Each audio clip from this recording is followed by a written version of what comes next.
हूं नेहा आनंद। Commodity call में आपका स्वागत है। बेस मेटल्स में शानदार रिकवरी दिखाई है, लेकिन कच्चे तेल की धार पतली पड़ गई है।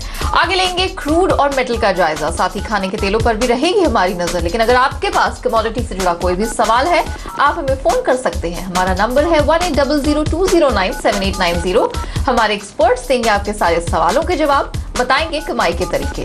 लेकिन सबसे पहले नजर इस वक्त की बड़ी खबरों पर। खाने के तेलों में तेज गिरावट। क्रूड पाम तेल का अक्टूबर वायदा 1.5% फिसला। सोया तेल में भी बिकवाली हावी। ग्लोबल मार्केट में सुस्ती और मजबूत रुपए का असर। स्टॉक लिमिट के फैसले को महाराष्ट्र की चीनी मिलों ने दी चुनौती। बॉम्बे हाई कोर्ट में अपील, कहा 30 सितंबर तक अतिरिक्त स्टॉक बेचना नामुमकिन। अमेरिका में इन्वेंट्री रिपोर्ट से पहले कच्चे तेल की कीमतों में भारी गिरावट। घरेलू अंतर्राष्ट्रीय बाजार में दाम 1.5 से 2% फिसले। कॉपर को छोड़कर बेस मेटल्स में रिकवरी। सप्लाई की किल्लत की आशंका से निकल 1.5% उछला। जिंक में भी जोरदार तेजी। अमेरिका में कंज्यूमर कॉन्फिडेंस के आंकड़ों से पहले सोने पर भी दबाव। रुपए में मजबूती से घरेलू कीमतों पर दोहरा दबाव। और एमसीएक्स पर ट्रेडिंग हुई महंगी। एक्सचेंज ने सोने और चांदी समेत सभी नॉन एग्री कमोडिटी पर ट्रांजैक्शन चार्ज 25% तक बढ़ाई।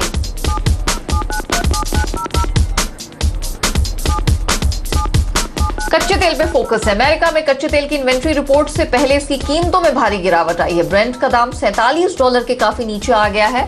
इसका असर घरेलू कीमतों पर भी पड़ा है। एमसीएक्स पर कच्चा तेल तकरीबन 2% गिरावट के साथ $3025 के पास ट्रेड कर रहा है। दरअसल आज अमेरिकी पेट्रोलियम इंस्टीट्यूट की इन्वेंट्री रिपोर्ट आने वाली है। माना यह जा रहा है कि अमेरिका में कच्चे तेल का जो भंडार है वो बढ़ सकता है।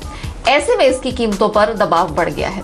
वहीं डॉलर के मुकाबले रुपए में आई मजबूती से सोने की चमक भी फीकी पड़ चुकी है। घरेलू बाजार में सोने का दाम तकरीबन 0.5% तक टूट गया है। ग्लोबल मार्केट में भी आज सोना कमजोर ही रहा है। दरअसल आज अमेरिका में कंज्यूमर कॉन्फिडेंस के आंकड़े जारी होने वाले हैं। इससे पहले सोना एक बहुत ही सीमित दायरे में कारोबार कर रहा है। वहीं बेस मेटल्स में कॉपर को छोड़कर चौतरफा तेजी आई है। निकल का दाम तकरीबन 2% तक उछल गया है। जिंक में भी 1% ऊपर कारोबार हो रहा है। दरअसल फिलीपींस में दर्जनों निकल की खदानों का भविष्य अधर में है। गौर करने वाली बात यह है कि चीन का 90% इंपोर्ट फिलीपींस से ही होता है। 1% कॉपर टूटा हुआ है और निकल पूरे पैक को लीड कर रहा है। आधे से 1% 2% तक की मजबूती निकल, लेड, एल्यूमिनियम और जिंक में इस समय दिख रही है। शुगर, चीनी भी हमारे रडार पर है। स्टॉक लिमिट के खिलाफ महाराष्ट्र की चीनी मिलों का नया पैतरा सामने आया है। पहले से ही केंद्र के स्टॉक लिमिट का विरोध कर रही ये मिलें सितंबर अंत तक स्टॉक 37% तक करने के सरकारी निर्देश के खिलाफ बॉम्बे हाईकोर्ट चली गई है। हालांकि कोर्ट ने मामले की सुनवाई को अभी कोई तिथि तय नहीं की है। दरअसल मिलों का कहना है कि वे 30 सितंबर तक इतनी चीनी नहीं बेच सकती जिससे सरकार की मंशा पूरी हो सके। महाराष्ट्र में कई चीनी मिलें ऐसी हैं जिनके पास 37% से बहुत ज्यादा स्टॉक है। मिलों ने मांग की है कि या तो इस आदेश को खारिज किया जाए या फिर चीनी मिलों को 3 से 4 महीने का समय और दिया जाए। मिलों ने कहा है कि मौजूदा लिमिट के तहत चीनी बेचने से उन्हें बड़ा नुकसान उठाना होगा। इसके अलावा खाने के तेलों पर भी आज नजर है। यहां पर तेज गिरावट देखने को मिली है। घरेलू बाजार में क्रूड पाम तेल और सोया तेल का दाम 1 से 1.5% तक गिर गया है। कच्चे तेल में जो गिरावट आई है और रुपए में रिकवरी के चलते खाने के तेलों पर यह दबाव देखने को मिला है। और आज पूरे कमोडिटी मार्केट पर बात करने के लिए एसएसजे फाइनेंस के प्रियांक उपाध्याय और एंजल कमोडिटीज के अनुज हमारे साथ जुड़ चुके हैं। प्रियांक, अनुज, आप दोनों का बहुत स्वागत है। अनुज, पहले आपसे जानेंगे एग्री कमोडिटी मार्केट में कमाई के मौके आज आपको कहां नजर आ रहे हैं? Good afternoon Neha. अगर हम देखें तो दोनों ही कमोडिटी हमारी सेलिंग साइड में है। सबसे पहले रिफाइंड सोया है। हमने देखा है कि रिफाइंड सोया में हायर लेवल्स पे बिकवाली देखने को मिली है, तो उसी को नज़र में रखते हुए टेक्निकल कॉल हमने दिया है। करीबन 660 से लेकर 662 के बीच सेल करके चले। नीचे स्टॉप लॉस 670 का रहेगा। टारगेट करीबन 645 तक देखने को मिल सकता है। वहीं दूसरी ओर कॉटन सीड ऑयल केक में भी हमने बिकवाली आते हुए देखी है। मुझे लगता है कि उसमें भी सेलिंग करके चल सकते हैं करीबन 2020 के आसपास। स्टॉप लॉस 2070 का रहेगा। टारगेट करीबन 2040 तक देखने को मिल सकता है। ओके प्रियांक, आपकी दो hot picks non agri commodity market में आज?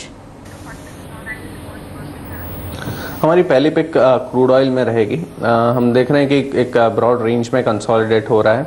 अगर ब्रेकआउट होता है 3090 के ऊपर तो एक बाइंग पोजीशन बना सकते हैं ट्रेडर्स। 2977 का एक स्टॉप लॉस रहेगा and targets would be around 3250 के आसपास के। ये शॉर्ट टू मीडियम टर्म का कॉल रहेगा। एंड दूसरी पिक निकल में रहेगी। आज आउट परफॉर्मेंस दिखाया है बेस मेटल्स में। जो भी करेक्शन आता है इन अक्टूबर कॉन्ट्रैक्ट 705 के आसपास बाई किया जा सकता है। 689 क्लोजिंग बेसिस स्टॉप लॉस रहेगा and 735 to 740 short to medium term targets रहेंगे। ऑलराइट प्रियांक, आपने खरीद की रिकमेंडेशन कच्चे तेल में यहाँ पर दी है, जबकि बड़ी तेज गिरावट हमने कच्चे तेल की कीमतों में देखी है। घरेलू बाजार तो रुपए की मजबूती के चलते और भी ज्यादा टूटे हैं, तो आपको तेजी की उम्मीद क्यों है? कहाँ से आपको लगता है कि सपोर्ट मिलेगा? देखिए, क्रूड ऑयल का अगर आप रेंज देखेंगे तो $48 on the higher side and $42 on the lower side. WTI की ये रेंज में कंसोलिडेट हो रहा है मार्केट्स। जब भी करेक्शन आता है अराउंड 2950 3000 एक सपोर्ट रेंज है ऑन द डोमेस्टिक मार्केट्स। वहाँ से हमने कल भी एक बाउंस बैक देखा टुवर्ड्स अगेन 3100 के आसपास का एक हाइस बने थे मार्केट में। तो ये रेंज के बाहर जब भी मार्केट जाएगा या डाउन साइड या अप साइड, तब एक हम डायरेक्शनल मूव देखेंगे। एंड मेरा मानना है कि अगर 3090 के ऊपर अगर सस्टेन करता है तो breakout on the higher side culminate होगा। तो जब तक 3090 ब्रेक नहीं करता है तब तक कोई बाइंग पोजीशन एडवाइसेबल नहीं है। And on the lower side again 2950 is acting as a strong support. अगर उसके नीचे क्लोज हो जाता है तो हम एक डाउनफॉल टुवर्ड्स 2850 2800 देख सकते हैं। प्रियांक, हमने देखा है कि यहाँ पर पूरा जो मेटल पैक है कॉपर को छोड़ के वो तेजी दिखा रहा है, तो कॉपर में इतना प्रेशर क्यों है? यहाँ क्या सलाह होगी? देखिए, अगर आप बेस मेटल्स में देखेंगे तो कॉपर में हम देखें अगस्त एंड सितंबर फर्स्ट वीक ऑलमोस्ट 305 के आसपास से एक रैली चलते हुए देखी जो टुवर्ड्स 325 के आसपास गई है। तो कॉपर में भी हमने एक अच्छा रनअप देखा है प्राइसेस में एंड वहाँ से अभी कंसोलिडेट हो रहा है। It's not a major fall कि 325 से अगेन 305 आ चुका है। सो मेरे हिसाब से ये कंसोलिडेट होगा, बट अंडर करंट जो है मीडियम टर्म अगर व्यू देखें तो मुझे लगता है कि कॉपर के prices should head higher towards 335 in short to medium term और 340 एक अहम लेवल रहेगा, जहां पे अगर उसके ऊपर चला जाता है तो एक अच्छी खासी मजबूती टुवर्ड्स 360 365 एक्सपेक्ट कर सकते हैं। ओवरऑल मुझे लगता है कि अभी शॉर्ट टर्म सपोर्ट्स जो है अराउंड 318 एंड 315 के जोन्स में रहेंगे। ऑलराइट, अनुज के पास चलते हैं। अनुज, खाने के तेलों पर थोड़ा फोकस करेंगे। आज आपकी रिकमेंडेशन भी वहां पर है, आपने सोया तेल में बेचने की रिकमेंडेशन दी है। गिरावट आपको लगता है और बढ़ेगी? एंड इफ यस, कितना दबाव आप आने वाले समय में देख रहे हैं? देखिए, अगर हम टेक्निकली साइड जाएं तो कहीं ना कहीं जो रिफाइंड की अगर हम पर्टिकुलर बात करें या क्रूड पाम ऑयल की बात करें तो दोनों ही हायर लेवल्स पे ट्रेड कर रहे हैं, जिसके वजह से हमने एक सेलिंग यहाँ पर आते हुए देखा है, प्रॉफिट बुकिंग देखी है। साथ में हमने देखा है कि यहाँ पर इंपोर्ट ड्यूटी भी गवर्नमेंट ने घटाते हुए दिखाई गई है। तो कहीं ना कहीं एक सेलिंग प्रेशर भाव में नीचे आने का यहाँ पे चांस दिख रहा है, क्योंकि अगर इंपोर्ट ड्यूटी कम करिए तो कहीं ना कहीं जो अवेलेबिलिटी है भारत के अंदर वो यहाँ बढ़ सकती है। और फेस्टिवल सीजन भी है तो कहीं ना कहीं मुझे लगता है कि भाव हो सकता है कि अवेलेबिलिटी बढ़ने के चलते भाव नीचे आते हुए दिखाई दें। साथ में अगर हम देखें तो कहीं ना कहीं अगर हम सोयाबीन की बात करें तो सोयाबीन की जो क्रॉप एस्टिमेशन है वो काफ़ी ज़्यादा आ रहा है, तो कहीं ना कहीं हमें लगता है कि उसका भी इम्पैक्ट सोयाबीन के भाव में देखने को मिलेगा। तो ओवरऑल अगर हम देखें तो टेक्निकल और फंडामेंटल दोनों ही साइड से एडिबल ऑयल हमें लगता है कि वीकनेस में ट्रेड हो सकते हैं। और दूसरी बड़ी बात अगर हम देखें तो इंडियन रुपीज़ भी यहाँ एप्रिशिएट होता हुआ दिखाई दिया है, तो उसका इम्पैक्ट भी एडिबल ऑयल्स पर देखने को मिल रहा है। इसके अलावा हमने देखा है सीपीओ भी दबा हुआ है, आधे % की गिरावट एमसीएक्स पर क्रूड पाम तेल में दिख रही है। यहाँ पे क्या किया जाए? देखिए, मुझे लगता है कि इसमें भी अगर हम टेक्निकल कॉल लें तो यहाँ भी सेलिंग साइड में जाना चाहिए, क्योंकि हमने देखा है कि 600 का जो एक स्ट्रॉन्ग रेजिस्टेंस था वो ब्रेक नहीं किया था, तो कहीं ना कहीं सेलिंग यहाँ पर हावी होती हुई दिखाई दी है। तो मुझे लगता है कि short term point of view से इसमें बिकवाली करना चाहिए। नीचे अगर हम टारगेट की बात करें तो करीबन 565 से लेकर 560 तक की रेंज देखने को मिल सकती है। ओके, चलिए इसी नोट पर रुकते हैं हम छोटे से ब्रेक के लिए, लेकिन कहीं मत जाइएगा। जो ब्रेक के बाद लौटेंगे अनुज और प्रियांक देंगे कमोडिटी से जुड़े आपके सारे सवालों के जवाब।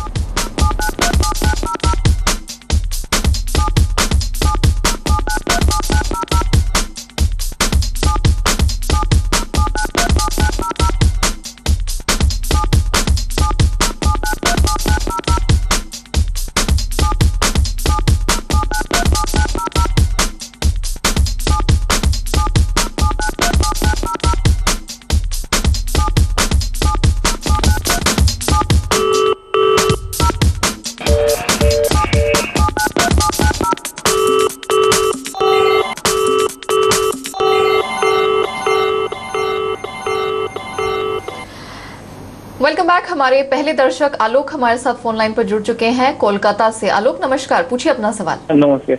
हाँ मैडम बोल रहा हूँ, मेरा गोल्ड सेलिंग है 3190 पे, 31 से 90 पे सेलिंग है मैडम क्या करूँ? 31,290 पे 31,290 पर आपकी सेल की पोजीशन है। सोने की कीमतों में प्रेशर है। प्रियांक क्या सजेस्ट करेंगे? आपको इन आलोक की पोजीशन कैसी दिख रही है? देखिए करंट लेवल से मुझे लगता है 31,400 का उनको एक स्टॉप लॉस मेंटेन करना चाहिए एंड नीचे में अगर अराउंड 31,000 30,900 के लेवल्स दिखते हैं वहाँ पे एक बार प्रॉफिट बुक कर लेना चाहिए, पर डेफिनेटली एक स्टॉप लॉस मेंटेन करना चाहिए क्योंकि अगर 31,400 ब्रेकआउट होता है तो हम एक अपसाइड मोमेंटम बिल्ड होता हुआ देख सकते हैं। ओके अलीगढ़ का रुख करते हैं। राजेंद्र जी हमारे अगले दर्शक अपना सवाल पूछना चाहते हैं। राजेंद्र जी नमस्कार, क्या सवाल है आपका? नमस्कार। मस्टर्ड सीड सेल कर रखा है 4700 रुपए पे, 2 लॉट ये देखने, कब प्रॉफिट बुक करना है इसमें, क्या लेवल मिल सकता है देखने? राइट जी जी जी, अनुज से जानते हैं। अनुज, आरएम सीड में आपका क्या नजरिया बन रहा है? ऑयल सीड पैक और रिफाइंड तेल तो हमने देखा है प्रेशर में है, इनके भाव इन्होंने जिस लेवल पे सेल किया है मुनाफे का तो सौदा लग रहा है। आपको लगता है कि और ये थोड़ा वेट कर सकते हैं? कोई स्टॉप लॉस रेकमेंड करेंगे या पार्शियल प्रॉफिट बुकिंग कर ली जा सकती है? देखिए मुझे लगता है कि जो इनकी शॉर्ट की पोजीशन है उसको होल्ड कर सकते हैं क्योंकि हमने एक अच्छी गिरावट यहाँ पर आते हुए देखी है और अगर हम देखें तो पूरे एडिबल ऑयल का जो सेंटीमेंट है वो अभी डाउन साइड में ही है, तो मुझे लगता है कि इनको होल्ड करना चाहिए। एक ट्रेलिंग स्टॉप लॉस करीबन 4640 पे लगा सकते हैं। हमें लगता है कि नीचे भाव एक बार 4550 4520 तक आ सकते हैं, तो उस रेंज में एक बार प्रॉफिट बुक कर सकते हैं, बट ट्रेलिंग स्टॉप लॉस 4640 का रहेगा। ओके राजधानी दिल्ली से राजेंद्र जी हमारे एक दर्शक फोन लाइन पर जुड़ चुके अपना सवाल पूछना चाहते हैं। सर नमस्कार, किस कमोडिटी के बारे में जानकारी चाहते हैं आप? मुझे अपना कॉपर है, मैंने 25 65 75 के आसपास देखा हुआ है, तो मैं चाहता हूं कि इसे कहां पर रोकूं या फिर निकल जाऊं। सेल की रणनीति अपनाई है, प्रेशर में तो है कॉपर, लेकिन प्रियांक आप मान रहे थे कि यहां से एक अच्छी लंबी तेजी देखने को मिल सकती है। आप 335 के जैसे भाव की बात कर रहे थे, तो राजेंद्र को आपकी क्या रिकमेंडेशन होगी? 325 रुपए 60 पैसे 75 पैसे के आसपास इनकी सेल की पोजीशन है। देखिए पहले तो उनको एक स्टॉप लॉस कॉस्ट पे लगा देना चाहिए और पोजीशन होल्ड कर सकते हैं। अभी जो बेरिशनेस दिखी है वो एक्सटेंड हो सकती है, जो मैंने पहले भी बताया था कि सपोर्ट्स अराउंड 318 के आसपास है, तो 320 से लेके 318 के जोन्स अगर आते हैं तो वहाँ पे एक बार प्रॉफिट बुक कर सकते हैं। ओके एमपी चलते हैं। राजकुमार जैन साहब हमारे साथ फोन लाइन पर जुड़ चुके हैं। जैन साहब नमस्कार, क्या सवाल है आपका? हमारे पास सोयाबीन है मैडम, 3250 रुपए का सोयाबीन लिया हुआ है। हाँ। तो उसमें क्या करें, बेच दें कि इसको जो बाजार टूट गए इस ओर जाएंगे? बिल्कुल, एडिबल ऑयल और तिलहन का पैक जैसे अनुज बता रहे थे कि प्रेशर में है। अनुज क्या कहेंगे, 3250 पर आपको इनकी लेवल कैसी लग रही है? देखिए मुझे लगता है कि पोजीशन जो 3250 का है वो एक बार आ सकता है, बट सलाह ये रहेगी कि अगर एट कॉस्ट मिले तो निकल जाएं और नीचे स्टॉप लॉस करीबन 3150 का लगा सकते हैं, क्योंकि हमें लगता है कि इसमें जो ट्रेंड है वो डाउन का ही है। हो सकता है कि मार्केट इन्हीं लेवल्स पे घूमती रहे, बट मुझे लगता नहीं कि यहाँ पे ज़्यादा तेजी देखने को मिलेगी, तो एट कॉस्ट पर आए तो एग्जिट हो सकते हैं। ओके चलिए, एक और ब्रेक का वक्त हो चला है, लेकिन सवाल जवाब का सिलसिला ब्रेक के बाद भी जारी रहेगा। आप बने रहिए, देखते रहिए CNBC आवाज़।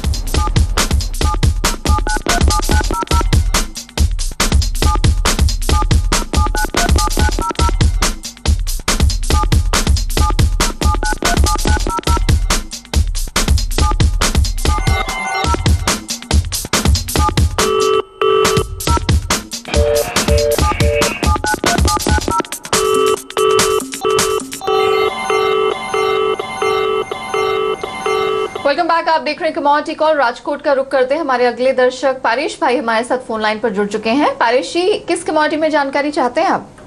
जी सिल्वर में पूछना था कि सिल्वर इन्वेस्ट अभी करना चाहिए कि उनसे इंतजार करना चाहिए थोड़ा सा? ओके निवेश के लिहाज से सवाल कर रहे हैं प्रियांक, क्या कहेंगे? सिल्वर में भी हमने थोड़ा प्रेशर देखा है सोने की तर्ज पर, क्या ये सही मौका है अक्यूमुलेशन शुरू करने का या थोड़ा और रुकना चाहिए पारेश भाई को? देखिए, from the investment point of view मेरी सलाह रहेगी कि एक स्टैगर्ड मैनर में बाइंग कर सकते हैं rather than putting in at one level. अभी 46,200 के आसपास चल रहा है, मे बी थोड़ा बहुत करेक्शन आता है टुवर्ड्स 45,500 तो वो 20% ले सकते हैं, और करेक्शन आता है तो 20%, वैसे 5 बार वो on the lower levels accumulate करना चाहिए। ओके यानी कि थोड़ी थोड़ी गिरावट आते रहे तो वहां पर आप 20-20% अपनी जो टोटल प्लान्ड अमाउंट है वो लगाते जाइए। एक ही बार में खरीदारी करना थोड़ा सेफ नहीं रहेगा। हंसराज जी हमारे साथ फोन लाइन पर राजस्थान से जुड़ चुके हैं। सर नमस्कार, पूछिए अपना सवाल। नमस्कार सर, मैं किसान हूँ, हमारे पास 200 बड़ी गंवार है, और गंवार में क्या करना चाहिए? 1-2 महीने के नजरिए से देखें तो। ओके ग्वार में काफी सवाल आ रहे हैं। अनुज हमारे साथ एक किसान है, इनके पास 200 बोरी पड़ी हुई है। ग्वार की कीमतों में आज हम कुछ मजबूती देख रहे हैं, लेकिन बहुत अनसर्टन सा माहौल बन गया है, क्या सजेस्ट करेंगे? देखिए, ग्वार में अगर हम जो हमारा व्यू है वो लॉन्ग टर्म में ऑप्टिमिस्टिक है। हमें लगता है कि ग्वार में लंबी अवधि में तेज़ी रहेगी। हालांकि शॉर्ट टर्म में भाव थोड़े नीचे की तरफ आते हुए दिखाई दिए हैं, तो मुझे लगता है कि अगर भाव नीचे हैं तो एक्यूमुलेट करें। नीचे करीबन 3400-3300 के आसपास है तो बाय इनिशिएट करना चाहिए। हमें लगता है कि ऊपर में अगर हम एक लॉन्ग टर्म टारगेट की बात करें तो 4000 से लेकर 4200 तक की रेंज देखने को मिल सकती है। तो जिनके पास बाइंग है और जो लंबी अवधि तक होल्ड कर सकते हैं उनको रुकना चाहिए, होल्ड करना चाहिए। ओके चलिए, इसी के साथ कमोडिटी कॉल में वक्त यही समाप्त होता है। अनुज, जाने से पहले आपके डिस्क्लोजर। हमने यहाँ पे जो भी डिस्कशन किया है उसमें मेरी पर्सनल पोजीशन नहीं है, क्लाइंट्स को रिकमेंड किया गया है, उनकी पोजीशन हो सकती है। ओके ऑलराइट, प्रियांक आपके डिस्क्लोजर। जो भी कमोडिटीज हमने डिस्कस की उसमें कोई पर्सनल होल्डिंग्स नहीं है, बट हमारी क्लाइंट्स की पोजीशन हो सकती है। ऑलराइट अनुज, प्रियांक, बहुत शुक्रिया समय निकालकर हमारे साथ जुड़ने के लिए और हमारे सभी दर्शकों के सवालों के जवाब देने के लिए। तो कमोडिटी कॉल में आज के लिए इतना ही, लेकिन आप देखते रहिए CNBC आवाज। नमस्कार।